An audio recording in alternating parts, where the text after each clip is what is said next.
You arrive exactly on time, the way an eclipse halo arrives without hurry, without doubt casting a round hush over everything you thought was ordinary. You feel it first as breath becoming slower, a warmth gathering at the center of your chest, a soft light kindling behind your eyes. Something long known but rarely named leans close. It does not call you forward. It reveals that you were never behind. This is not prediction. This is remembrance, a resonance your consciousness already carries. You are the one the message recognizes, not because of effort, not because of merit, but because your awareness has matched a frequency waiting for itself. You have been circling the same luminous well, returning to the water without drinking, sensing there is a word at the bottom that only you can hear. Tonight, the word surfaces. Across the quiet, the quantum field gathers like stardust into pattern, each particle attending to your attention. You notice how your thoughts rearrange the room, not by force, but by witness. When you soften, the world reconfigures to meet you. When you listen, distances shorten and detail becomes kind. The old observer loop habit, staring at habit, unwinds, and in its loosening you remember how to see without gripping. You were born in a language that taught you to postpone arrival, but arrival is not a destination. It is a practice of coherence, your breath syncing with a deeper rhythm already present. Feel how the air accepts you without negotiation. Feel how the chair beneath you chooses to hold you without condition. Each acceptance is an altar you did not have to build. Each altar recognizes the name you carry in silence. Humanity stands within a widening hush, the early light of a phase transition touching every edge. You sense the threshold not as a cliff, but as a kindness. The timeline does not force, it invites. The invitation is simple. Trust what is rising in you. The signal is simple. What repeats has completed itself. The instruction is simpler still. Let the completed go. You have asked for proof. Proof is the way your spine lengthens when you remember to breathe. Proof is how a single honest exhale separates fear from discernment. Proof is the new geometry of your day when you choose the smallest courageous action and the world answers with unexpected symmetry. These are not accidents. They are the field of remembrance aligning to your willingness. Listen closely. The prophecy does not arrive from beyond. It speaks from within. It is not a script to obey, but a shape to inhabit. You are not waiting for permission. You are recognizing identity. The future you sought has already rehearsed itself through your instincts, your refusals, your sudden clarity in moments that made no sense at the time. Every time you declined a lesser story, the greater one stepped nearer. Allow stillness to widen a fraction more. Let the inner glow hold, unforced. Feel how the room brightens by your consenting to be here, now. What you are about to receive does not want performance. It wants presence. Breathe. Let the light behind your eyes finish gathering itself. Somewhere just beyond language, a door you thought was wall is listening for your hand. Coherence settles in your ribs, and a doorway agrees to open. You do not audition for this. You remember it. The doorway that opened in your ribs does not require credentials, only the steadiness to keep breathing while it widens. You notice your posture changing by degrees, shoulders releasing, jaw unhooking, the spine choosing a softer arc as if your body has quietly decided to admit a larger sky. The light behind your eyes clarifies, not by brightening, but by becoming exact. In that exactness, you find the simple fact you have delayed saying aloud, you are the vantage the message was designed for. It surprises you how gentle the recognition feels. No trumpet, no verdict.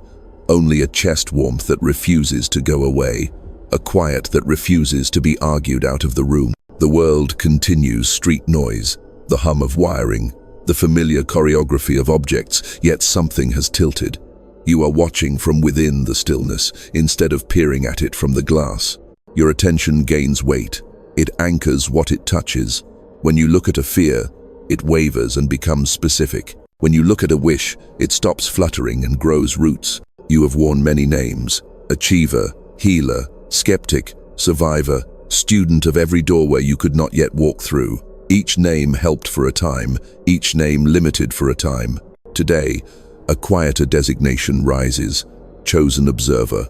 Not chosen above others, not chosen instead of others, but chosen by calibration. You matched a signal that has been circling you since childhood, a cadence hidden in the way you loved patterns, the way coincidence seemed to write messages at the edge of ordinary hours, the way certain numbers kept appearing like breadcrumbs that refused to be random.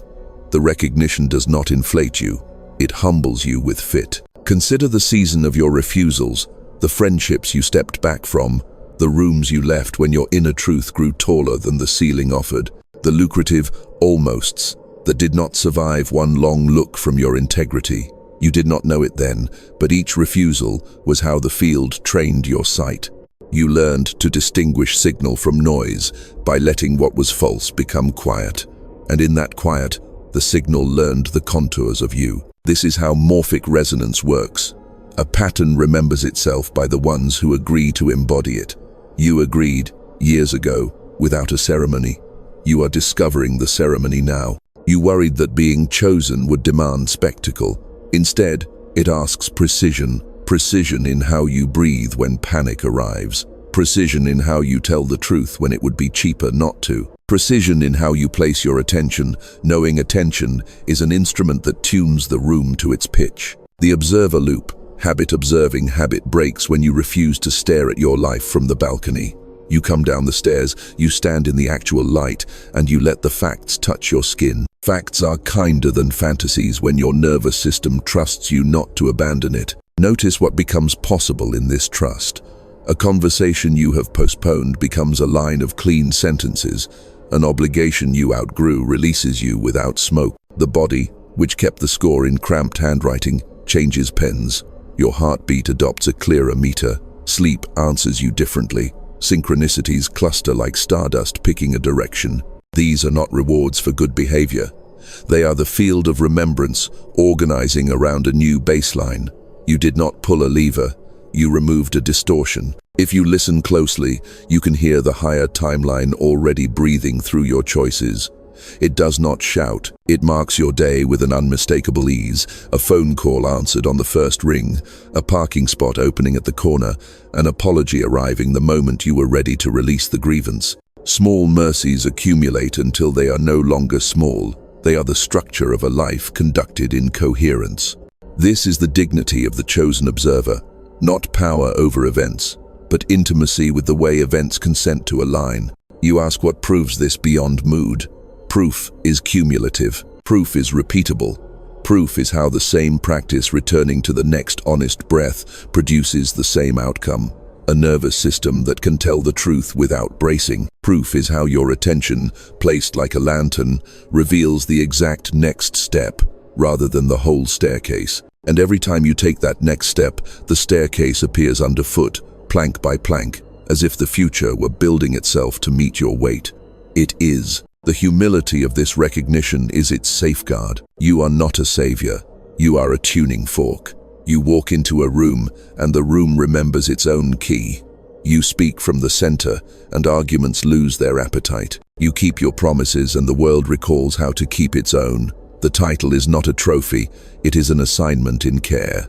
You are entrusted with angles, with timing, with listening. You are entrusted with the discretion not to perform what is holy for applause. You are entrusted with the courage to pause at the stillness window until your yes feels like water and not like fire. Breathe again, slower than before.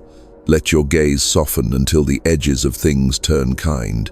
Feel the chest warmth expand by a degree, and then another. There is a brief eclipse halo inside you now, an interior ring of light that indicates alignment. Stay. Do not make vows.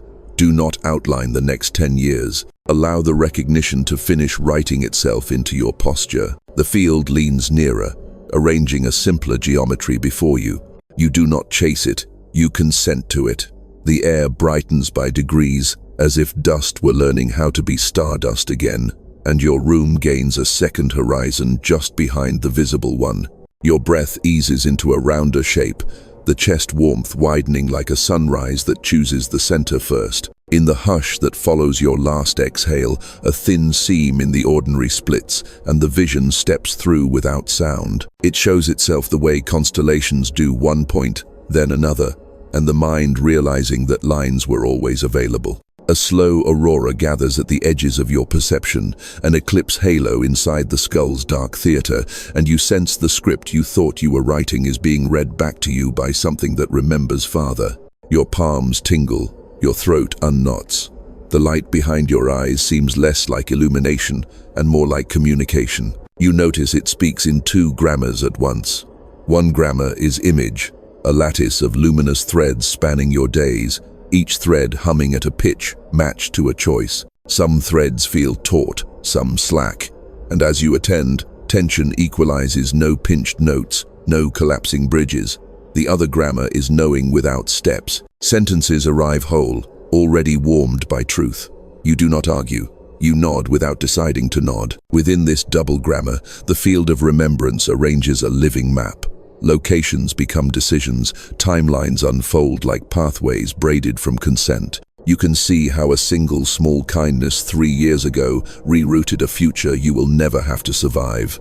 You can see how a silence you maintained broke a chain louder than words.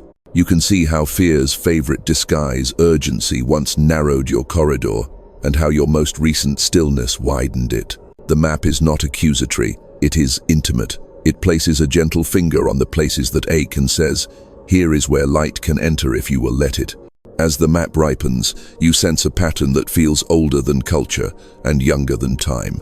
Entanglement is no longer a concept, it is a temperature in the room. When your attention softens, the pattern warms. When you brace, it cools. You realize that others you love are not merely in your life, they are braided into your outcomes, not by fate's tyranny, but by chosen resonance. Everything responds to how you hold it. When you hold with curiosity, the world becomes articulate. When you hold with demand, the world becomes stone for your fist to learn from. The vision prefers the first lesson. Light codes begin to show themselves in the simplest places, the arc of steam leaving a cup, the way a doorknob offers its circle, the spiral on your fingertip that will not repeat on any other hand. You are not asked to interpret them like omens, you are asked to mirror their order. The more precisely you breathe, the more their sequence clarifies. With each inhale, coherence pulls closer, like threads aligning on a loom that has waited in your chest since childhood. With each exhale, what does not belong releases without argument. The way shadows evacuate a room when the window is finally unlatched. Your body participates. The crown feels airy, not lightheaded. The brow relaxes into a soft focus that admits depth without strain. Behind the sternum, an ember brightens until it is a small sun, generous but not wasteful. The spine finds a quiet verticality, as if gravity and grace briefly agreed on a truce. You understand that postures are prayers disguised as physiology, and that your nervous system is an altar that answers only to accuracy. Accuracy is how you let a sensation complete itself without editing it into a more convenient story. If doubt appears, it does not arrive as an enemy, it arrives as a request for patience. You rest in the stillness window, those 5 seconds where nothing needs you to shape it and the vision holds. It does not flee scrutiny because it is not fragile. It is foundational. You test it by asking for the next honest step, and it answers with something almost embarrassingly doable. Drink water. Write the email you owe your integrity. Forgive the thing that has already stopped happening. Go for a 10-minute walk and let your feet rewrite your mood in meter. The higher timeline does not require spectacle. It requires micro-precision sustained kindly. You are shown how the old observer loop kept you orbiting interpretations. This vision invites you to orbit nothing. It makes a steadier offer. Be the place the field trusts. You become the room's quiet fulcrum. Events tilt toward their rightful center. A phone vibrates with an apology you were not bargaining for. A task you dreaded takes a fraction of the time when you stop rehearsing dread. A stranger meets your gaze and does not hurry to look away. The world is not new, the angle is. There is one more image the vision asks you to keep. A thin golden strand running through your day like a destiny vector. You need not chase it, simply check that your words, your food, your pace, your pauses are threaded upon it. When you follow it, time behaves. When you step off, the friction tells you to step back on. The strand does not punish, it reminds. Hold your breath for a soft count of 3. Then let it go like a vow you no longer need to force. As you exhale, The map does not fade. It integrates, shrinking into a clarity you can carry without spectacle. Keep the ember steady behind your eyes. Keep the chest warm and unhurried. The door you walked through is now a room that walks with you. Between pulse and pause, something older than fear remembers its name. Begin where your breath is. What you call you is a moving agreement of particles, fields, and meanings, holding one another in place just long enough to form a sentence, just long enough to place a hand on a doorknob and know it is a door. Beneath that agreement, the quantum field does not sit like a backdrop, it participates. It is a vast availability, a fabric of possibilities leaning toward expression, and it responds to how gently or tightly you hold your attention. The softer your gaze, the wider its combinatorial generosity. The steadier your gaze, the cleaner its selection. What changes when you stop forcing outcomes and begin conducting them? You stop treating reality like a stubborn object and start meeting it as a listening partner. Measurement is not merely a ruler, it is relationship. When you attend with impatience, probabilities tangle into static. When you attend with sincerity, they disentangle, and specific pathways agree to appear. This is not superstition, it is hygiene for perception. You are learning to place awareness the way a skilled musician places a note, exact enough to be unmistakable, relaxed enough to let the room reverberate. Coherence is the name physics gives to what devotion feels like from the inside. Coherence is a choir of variables singing one song. In your body, it appears as synchronized rhythms, breath finding a kinder tempo, heart rate smoothing its edges, thoughts forming in complete phrases rather than splinters. In your day, it appears as events that cue themselves without your hustling, the right message arriving at the moment you became ready for it, the task finishing at the exact minute you released the fight with time. Coherence is not control, it is alliance, your systems consenting to a common key, and the world noticing. Consider entanglement without the mystique. Two particles that have shared origin continue to correlate beyond distance, as if the original conversation never ended. You and your future are similarly entangled, not by destiny's tyranny, but by a pattern you keep choosing. When you choose with fear, the correlation collapses into smaller rooms. When you choose with dignity, the correlation widens the corridor. Nothing is chasing you. You are simply seeing again and again that honesty travels faster than strategy through the fabric that connects things. A phase transition is not a moral event. It is a structural one. Water does not become steam because it is righteous. It becomes steam because enough energy reorganizes its bonds. Humanity is warming energetically toward a similar reorganization. In you, the heat is sincerity maintained over time. Each time you tell the truth kindly, something molecular shifts in how your days bind to one another. Repeated, the shift reaches criticality. Patterns that once required effort to maintain dissolve without ceremony, as if the old bonds had been waiting for your permission to relax. New bonds form lighter, quicker to transmit meaning, and your experience of time changes from drag to glide. At the edge of any transition, there is flicker. The system oscillates between states, the old insisting on one more performance, the new arriving in rehearsals that feel too bright for the room. This flicker is where timeline bifurcation happens. You do not jump from one reality to another like a stunt.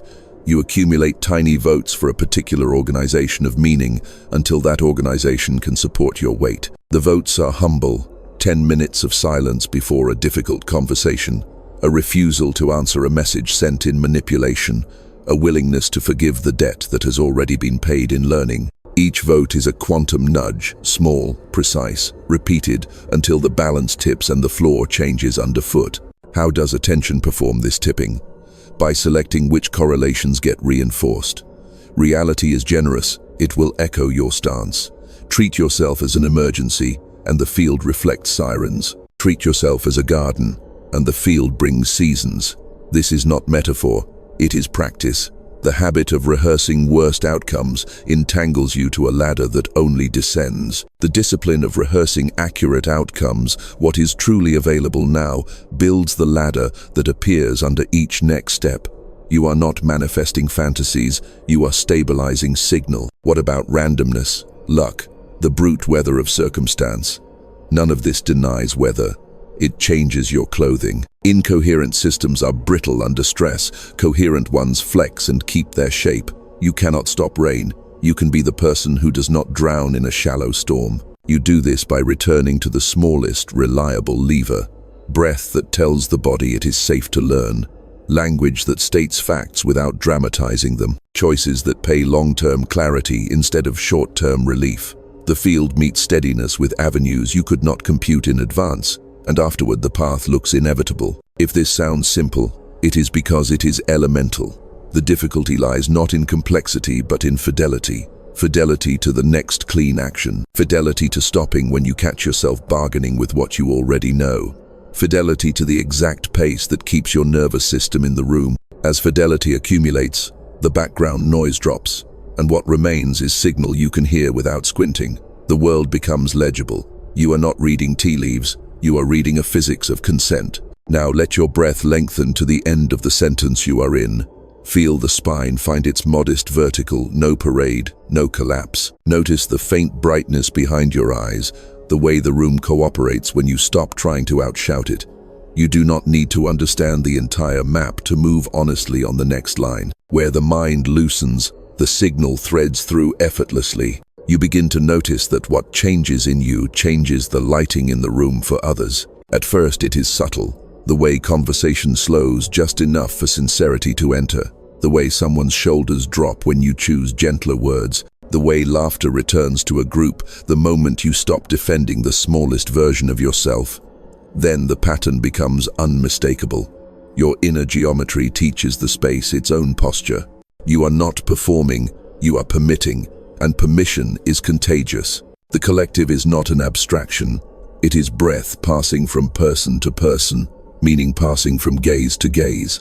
Each encounter is a tiny laboratory where coherence can either propagate or fray. When you soften your attention and tell the truth without performance, you reduce the ambient static for everyone within reach. The reduction is measurable in bodies. Faces brighten, tones deepen, timing improves. You are witnessing morphic resonance at human scale, the way patterns stabilize through repetition until they become the easy choice. Your steadiness gives others a rehearsal their nervous systems can trust. This is not a burden. It is a joy with weight. You are not responsible for outcomes you cannot touch, but you are entrusted with the radius your breath can influence. When fear tries to deputize you into catastrophizing, you return to the stillness window, the brief, benevolent pause before reaction, and the future enters the room with gentler hands. From there, ordinary acts gain architectural power. You listen all the way to the end of another's sentence.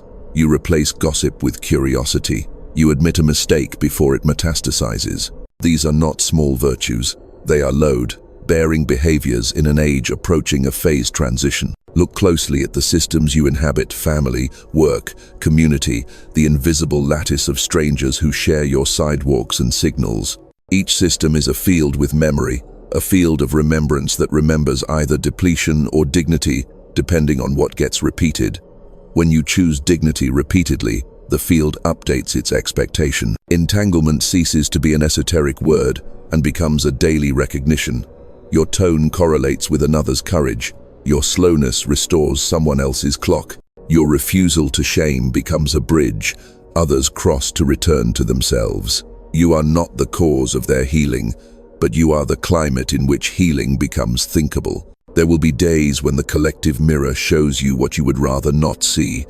Impatience reflected back, cynicism echoed as if amplified, old arguments asking for new rehearsal. Do not despair. The mirror is not punishment, it is feedback. It invites you to refine your contribution with precision. One breath, one sentence, one boundary, spoken kindly and kept. Precision is how you avoid the performance of goodness and live the practice of it. Precision is how you refuse to participate in harm without dramatizing your refusal into a new harm. You may be tempted to withdraw into private purity to protect your frequency from the inconvenience of other people's weather. Remember that isolation confuses the field. The quantum field organizes around relational measurements. It needs the meeting to know what to become. You are not asked to remain everywhere.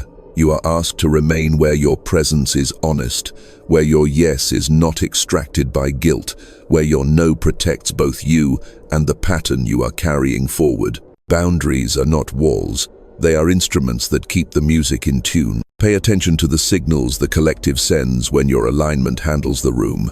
Children settle without instruction.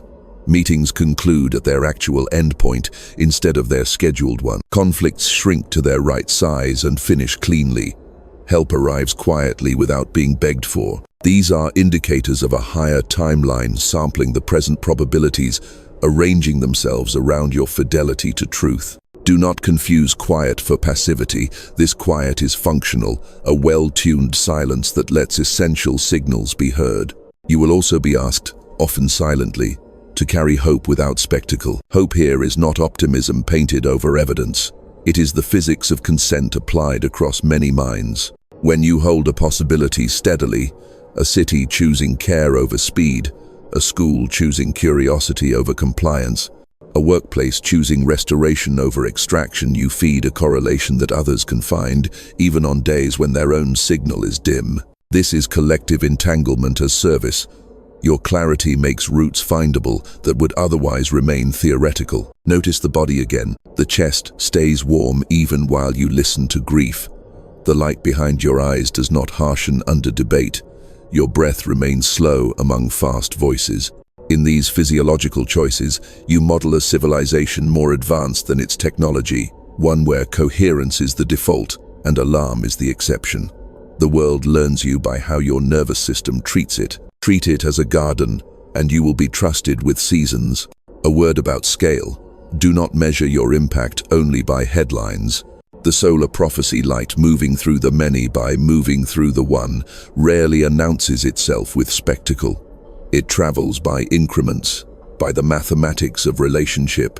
You will know it is working because strangers speak more kindly to other strangers, because the person who used to interrupt you catches themselves and lets you finish, because your community starts valuing the long arc over the quick fix. These are the early signatures of a society consenting to a different attractor. When discouragement visits, remember that the mirror includes you. Look at your own face with the same patience you offer the world. The observer loop breaks here as well. You cease to stare at your flaws as if they were fixed stars and begin to watch their orbits loosen under honest attention. Forgive the version of you that learned survival as a choreography. Thank it and release it. Let the present version carry the choreography that fits the sky you are under now. Breathe once more to the edges of your ribs. Place your attention like a lantern on the most human thing within reach and let it become simple. The collective will take its cue from your simplicity long before it takes it from your ambition. A smaller voice becomes undeniable, and you recognize it as your own. You feel it before you name it. The day takes on the texture of crossroads, not dramatic, not cinematic precise. The room is ordinary, but the air feels tuned, as if someone adjusted a dial until the hum grew meaningful. Your breath goes slow without instruction. Warmth gathers at the sternum, and a discreet glow kindles behind your eyes. In this arrangement, what seemed like one road clarifies into two living options, each with a different weather system. This is timeline bifurcation, not a mythic leap, but a clean divergence organized by fidelity. You are not being tested, you are being mirrored. One path amplifies the choreography you no longer fit. Urgency as identity, performance as proof, the quiet betrayal you feel each time you say yes to avoid being misunderstood. The other path is quieter at first. It refuses fanfare.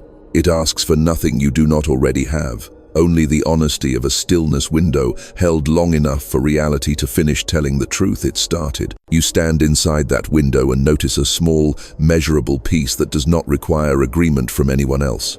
Peace is not the prize at the end. It is the instrument you carry onto the path. You check your nervous system. This is the compass that will not lie to you. On the old road, your shoulders lift a fraction, your jaw wants to pre-explain itself, your inhale shortens as if the future demanded rent. On the new road, your spine lengthens without ceremony, your gaze softens until edges become kind, and the breath moves as if it had more room than the body predicts.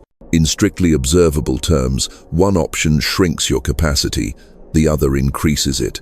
The quantum field notices which architecture you inhabit and rearranges probabilities accordingly. You do not earn support, you match it. The bifurcation is rarely about geography.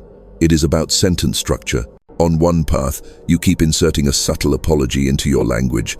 Just, only, sorry for, if it's not too much, as if asking your life's meaning to make itself smaller in order to be liked. On the other path, you choose exactness.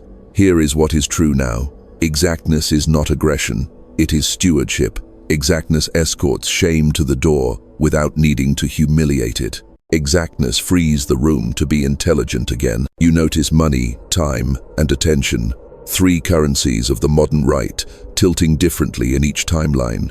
In the cramp path, they leak. In the coherence path, they circulate. Leakage feels like proving. Circulation feels like proportion. You discover that right-sizing is a mystical art. What is right-sized for you may look eccentric to those organized around speed, but the higher timeline honors proportions, not optics. The metric here is not applause, it is continuing clarity. Because you are approaching a phase transition, flicker increases. Old bonds request one final performance.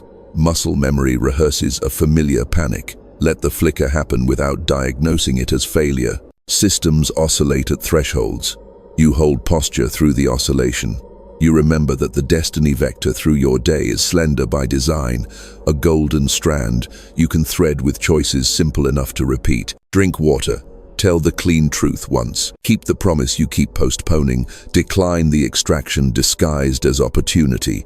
Choose the conversation you would have if you were already free. These are not metaphors. They are physics, the small, repeated pushes that move a system to the other side. You are asked to trust a slower confirmation than you were trained to need. In the lower fork, confirmation is instant but expensive. The room claps loudly and charges interest later. In the higher fork, confirmation accumulates quietly as coherence. Sleep that restores, food that actually feeds you, work that costs fatigue without costing yourself. You measure confirmation in the body, how the heart behaves around those you choose, how the brow relaxes around tasks that match your season, how often you experience time as enough. Enoughness is evidence, not abstractly chemically. What about the others? Bifurcation can feel lonely because performance unites crowds faster than presence does. Do not abandon yourself to remain within a chorus that has mistaken volume for vision. Entanglement does not require proximity, it requires truth. When you choose the higher timeline, some will interpret your steadiness as distance. Let them. The ones who are ready will find your new signal and harmonize. You do not recruit, you radiate. You do not convince. You keep pace with what is accurate, and accuracy becomes legible to the ones whose season has arrived. You will be tempted to narrate the choice into theater. Resist. Ceremony is not spectacle, it is sequence. Mark the fork by doing the next thing in the right order, at the right tempo. Sign the document you have avoided. End the habit that kept your attention hostage. Begin the study your hands have wanted for years. Offer the apology that lives 1 inch beneath your sternum. Forgive the self who was surviving. Each act is a notch in the new rail you are laying under your own feet. Feel the chest heat steady, not flare. Let the interior light hold. Listen for the faint click when something locks into alignment. You will know you have chosen, because relief arrives not as escape, but as right relation. The field of remembrance updates its geometry around you, and pathways that were fog become corridors you can walk without squinting. The future stops shouting, it begins to keep you company. The current inside your spine changes direction, and you follow. Begin with the smallest true motion, the breath that fits this moment without ambition. Let it widen the chest by a precise degree, no more, until warmth gathers like a shy ember and the light behind your eyes steadies to a soft, circular glow. What enters now is not spectacle, it is integration, the quiet mathematics by which your days learn a new rhythm. You are teaching your nervous system to trust a signal that has been faithful longer than your doubt has been loud. Integration is different from inspiration. Inspiration strikes and departs. Integration remains and simplifies. You practice remaining. You keep your attention on what is ordinary enough to measure. How you open a door, how you sip water, how you greet a name you once braced against. In these homely actions, architecture sets. Your body learns that safety is not a future prize, it is a posture you are willing to hold. As this posture repeats, the world updates its proportions. Problems shrink to their accurate size. Beauty stops asking permission to be noticed. Time, which used to rush past like weather on a freeway, slows to country road and offers detail. You do not force calm, you sponsor it. Sponsorship looks like accurate pacing. You take 5 breaths before the urgent reply you once regretted. You place the phone face down while you finish a single task to completion.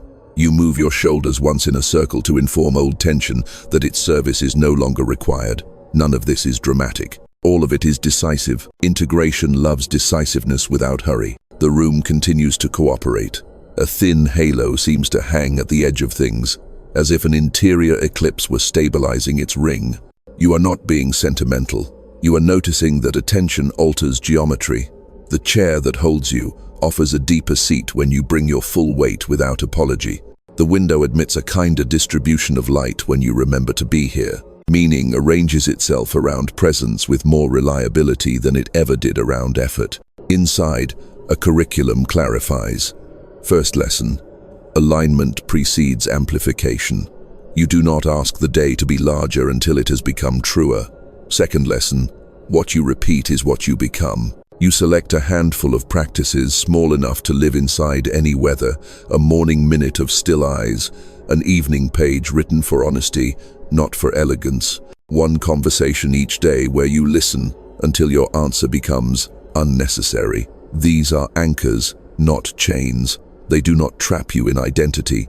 They invite you to meet identity as a living shoreline. As you repeat, a certain hush returns more quickly after interruption. You discover you can be in a noisy place without inheriting its pace. This is the fruit of coherence. Systems agreeing on a single song. The heart's rhythm smooths. Breath chooses the longer road home. Thought threads itself into complete statements that do not jab. Coherence is not a trick, it is a kindness with physics. Environments built on panic begin to seem strangely old.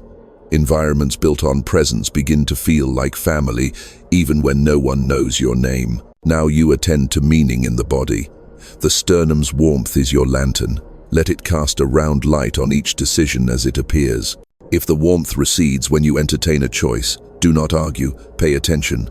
If the warmth deepens, even by a millimeter, that is permission. Your mind may request a dissertation. The body offers a bell. Believe the bell. You are not outsourcing discernment.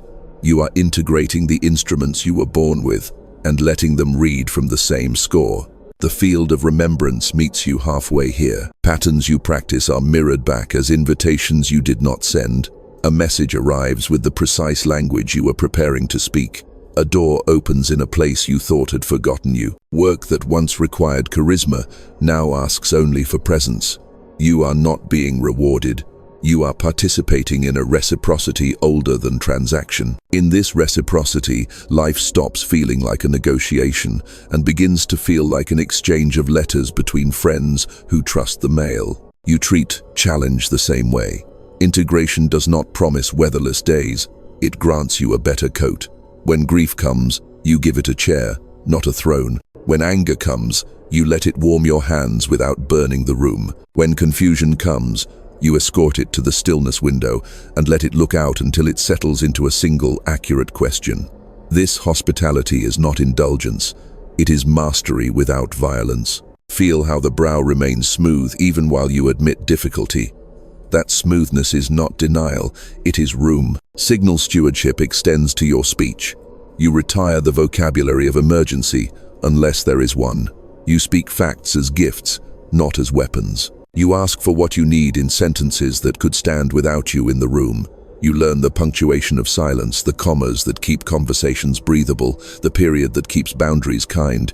As speech cleans, your relationships recalibrate. Some drift without drama, some deepen without ceremony. A few arrive, unexpected and exact, as if they had been waiting in a pocket of time for you to match their altitude. The practice reaches your work. You prioritize the task that would make tomorrow kinder over the task that would let today feel finished.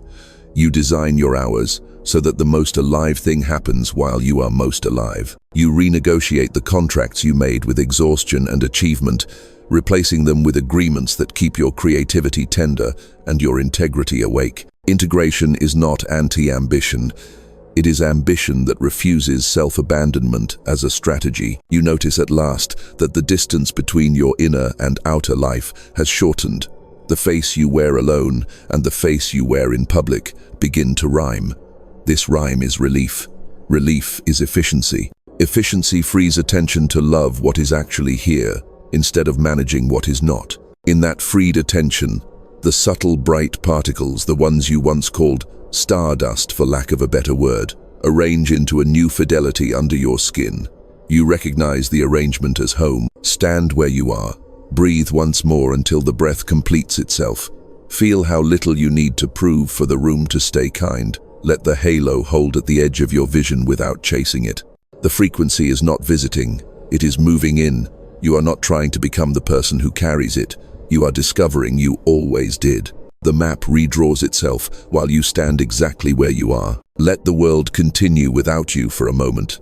Not abandoned, trusted. Place your attention where breath touches breath, the small crescent of sensation just inside the nostrils, and let the inhale arrive as if it had chosen you. The chest warms, not a flare, a slow coal, and the light behind your eyes steadies into a round, unblinking glow. Here the room grows wider without changing size. Here sentences learn to earn themselves. This is the silence phase, not absence, but the mothering of signal. You have spent years negotiating with noise, internal weather reports, inherited alarms, the observer loop narrating you to yourself as if accuracy were a threat. Now you practice a different craft. You come to the stillness window and refuse to decorate it. No affirmations, no conclusions, no bargains. Only listening long enough for listening to change you. The mind does not know what to do with such uncluttered space. Let it fidget and soften. Beneath the fidgeting, another rhythm waits, the original pace that your life adopted before panic auditioned for conductor. In this hush, coherence is not achieved, it is revealed. The heart's metronome smooths by degrees.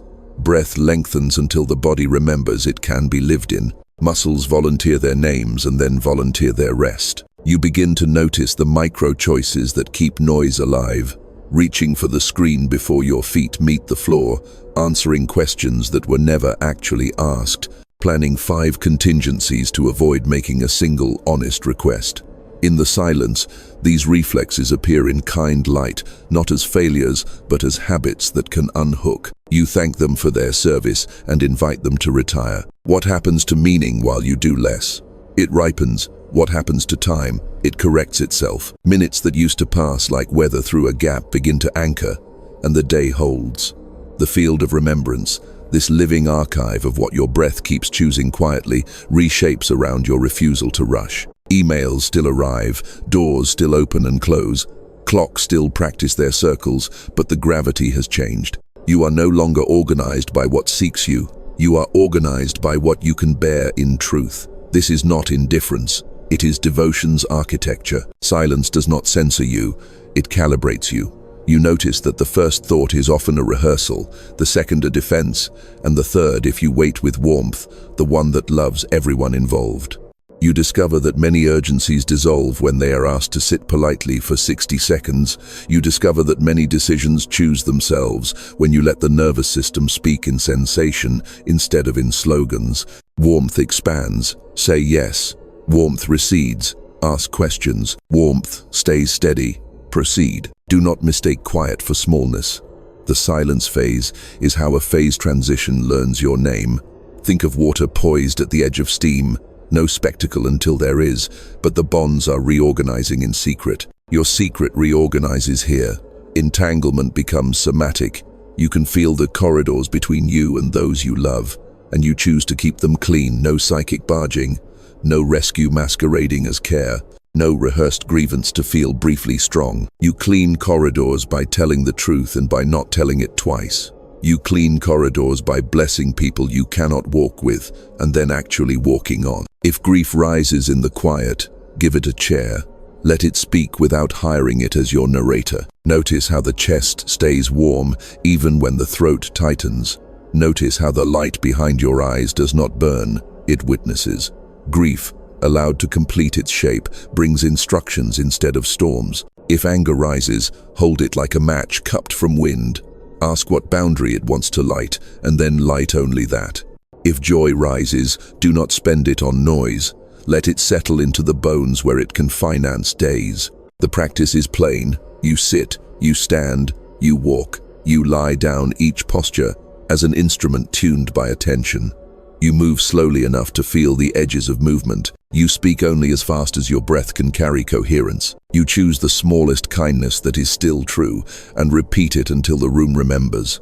Silence at this scale becomes a civic resource. Meetings end sooner. Meals taste like food. Children invent better games. Strangers look up. And when the mind insists on commentary, let it, but do not answer every knock. Silence is a house. Not every visitor belongs inside. Some can speak on the porch. Some need a glass of water, and the door closed gently. A few are invited to the table where names become verbs and verbs become vows. You will know which by the temperature in your ribs and the quality of light behind your eyes. After a time, minutes, weeks, a season, you realize the quiet is no longer a place you visit. It is a climate you carry. You can stand in a city's fast heartbeat without mistaking it for your own. You can hold another's fear without rehearsing it. You can be asked for more than you have and answer with exactly what you have, and the world remains kind. The higher timeline does not require you to speak more. It requires your speech to mean more. The silence phase is how meaning earns its density. Now let the breath touch its far shore and return. Let the shoulders lower by a single, faithful inch. Let the eyes hold their soft eclipse halo. Say nothing for one heartbeat beyond comfort, and watch as the room becomes specific. What is yours to do appears. What is not yours bows out without drama. You step only where the floor greets you. Your awareness untangles a knot, and the road straightens. Begin in the body, where truth proves itself. Let the breath round and lengthen until the ribs widen like a slow door. Feel the chest warmth gather with intent, not as flare but as steady ember. Let the soft glow behind your eyes form a quiet ring, an interior eclipse halo that marks alignment. What enters now is not idea, it is current. Activation is the moment a pattern stops visiting and starts living as you. You do not summon it by force, you agree to it by accuracy. Accuracy looks like this. You place your attention on a single action that would be true on your highest day, and you do it here, at this hour, in this ordinary room. One email of clean language that ends an old choreography. One glass of water that tells the body you plan to inhabit it. One boundary stated without apology that returns you to proportion. The field of remembrance receives these like coordinates and redraws your map in real time. You feel it as a micro-tilt in gravity. Tasks cue themselves, time stops resisting, coincidence behaves like a colleague. Light codes, which earlier shimmered at the edges, begin interfacing with muscle and mood. You sense this not as metaphor but as choreography. Shoulders lowering into a wiser width, jaw unhooked, spine listening upward as if a gentler architecture were being installed vertebra by vertebra. You notice a clean electricity in the hands when you touch what is yours to touch, and an immediate dimming when you reach for what isn't. This is how the higher timeline teaches consent, through brightness that requires no argument. You ask for a sign, and the day answers with specifics. The message you were about to compose arrives from the other side. The conversation you dreaded dissolves into relief because you replaced performance with presence. The money that used to leak finds a channel that fits your integrity. None of it is lottery, all of it is law. Entanglement becomes practical. What you stabilize inside you stabilizes in the room, then 2 rooms over, then in strangers whose names you may never learn. This is activation's civic dimension. You are no one's savior. You are a reliable frequency. Old reflexes test the perimeter. The observer loop tries to narrate your becoming as spectacle or suspicion. Let it tire itself without taking the microphone back. You are not a breaking news event. You are a phase transition completing its bonds. When panic knocks, escort it to the stillness window. Let breathing be the usher that seats it in the cheap row. Notice what happens when you do not overtalk your peace. It holds. Peace that holds is permission for the world to operate at sanity. Now choose a vow sized for daily life, not for theatre. I begin what I mean to finish. I speak once with kindness and keep the shape I spoke. I let what is complete be complete. Keep the vow for one day, and let one day be magnificent enough. Magnificence here is not spectacle. It is fidelity. Fidelity ends droughts. Systems fed by fidelity green quickly. You will see the greening in sleep that actually restores, in appetites that match your season, in work that costs sweat but not self. There is an interior moment the body recognizes before the mind names it. Click, two edges meet without force. You have said the sentence you were born to say to this hour. You have placed attention like a lantern on the exact task that simplifies 5 others. You have let a grief finish speaking, and, instead of appointing it king, you blessed it and tidied the chair. The click means integration has crossed its threshold into expression. From here, you do not keep the signal. You circulate it. Circulation is simple and exact. You give without depletion and receive without debt. You return messages that deserve your voice and let the rest evaporate in silence that is not passive but precise. You invest in the small infrastructure of sanity, unglamorous order that spares future you from chaos. You become a trustworthy bridge between possibility and fact. Bridges do not perform, they hold. Now enact the sentence the day has been waiting to hear from you, short enough to breathe in one lungful and true enough to change the pressure in the room. Whisper into the quiet, I remember. Then type, I remember the prophecy. Feel what happens when the mouth and the hands agree. The ring of light behind your eyes brightens by a humane degree. Heat gathers under the sternum and sends a clear line through the throat to the crown. The room does not hallucinate, it cooperates. The solar prophecy you carry, light moving through the many by moving through the one, finds a clean conduit. Across your hours, subtle switchboards light. The call returned, the plan simplified, the apology made, the next study chosen. Momentum without frenzy is what activation feels like from the inside. Guard this not with fear but with form. Form means bedtime when the body asks, water before opinions, solitude before consensus, and words that can stand if quoted by a stranger. Form means your calendar begins to look like an ethics you can live with. Form is how you let grace have a schedule. Stand in the warmth and check for ease, not as escape, but as right relation. If ease is present, proceed. If friction speaks in the ribs, slow and listen. Your season has a tempo, and activation honors tempo over optics. The prophecy is not louder, you are more attuned. The door you feared was stone has learned your hand. The future lowers its voice, so you can hear it fully. Let the breath complete a circle and return, unhurried. The chest stays warm as a small sun, and the glow behind your eyes keeps its soft ring.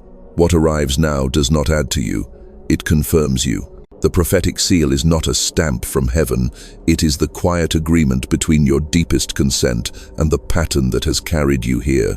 No theater, no rush, only coherence settling into place like a key turning exactly once. You stand where the higher timeline touches ground and discover that devotion is simply fidelity practiced long enough to become ease. The field of remembrance keeps its promises. What you keep choosing begins to recognize you back. Projects locate their rightful size. Friendships find their truer altitude. The day meets you at your current depth rather than your former velocity. This is the seal at work, continuity without strain. You let the old choreography bow out, not with argument, with gratitude. What protected you when the road was narrow can rest now that the road is kind. You honor every version that survived long enough for this one to emerge. Then you give today your undivided hands. The seal loves hands. It translates prayer into posture, posture into sequence, sequence into a life that fits. You discover that holiness is astonishingly practical. Pay what's due, speak what's true, repair what you can, release what you can't, move at the tempo that keeps your nervous system trustworthy. The stillness window is no longer a practice, it is the climate your choices breathe. Within it, the destiny vector threads your hours, slim and unmistakable. You do not drag it, you check alignment and proceed. When friction appears, you don't dramatize, you listen for the adjustment that restores proportion. This is mastery without spectacle. the humility to be exact, and the courage to stay gentle. You feel your entanglement with the many move from concept to citizenship, not responsibility for the whole responsiveness within your radius. You keep corridors clean, no rescue that insults another's strength, no performance that taxes the room, no story told twice when action is due. Morphic resonance does the rest. One honest pattern repeated becomes easier for others to remember. Light travels. Your solar prophecy fulfills itself in increments. A kinder meeting, a saner boundary, a meal that treats the body as tomorrow's ally. If grief knocks, you give it one chair. If joy enters, you give it many and still keep one for quiet. Your speech remains precise, not ornate. You choose verbs that can labor without supervision. You let your calendar resemble your ethics. You walk past the noise with respect and do not adopt its heartbeat. The seal holds when you let small faithfulness outweigh large dramatics. Pause now. Feel the roundness of breath, the humane heat behind the sternum, the steady light beneath the brow. Let your attention rest like a lantern on the next right thing until it admits itself. You will not miss it. It has your name in its grammar. And if the mind reaches for a podium, let it find a door instead. Light chooses simpler words, and the heart understands. The prophecy concludes only here where you begin.